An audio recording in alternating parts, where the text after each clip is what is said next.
Oh guys, papunta akong palengke. Tingnan yung madaanan naming gasoline station. Ayan oh. Mas mataas to kahapon guys kasi doon sa amin nakaakyat yung tubig hanggang gate. Kaya ngayon medyo humupa na. O dito may tubig pa rin, hindi pa rin nawala.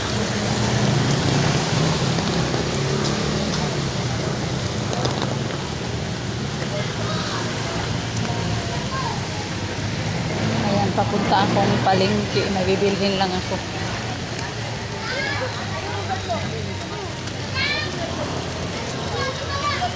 Tuwang-tuwa naman yung mga bata. Ayan guys, oh. Gasoline station.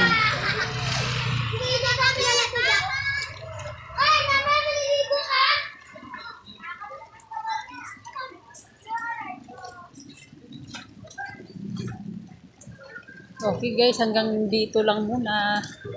Thank you for watching. Bye. Oh, meron pa pala dito guys. Uy, yung papasok. Ayan, lumusong na sila guys. Oh.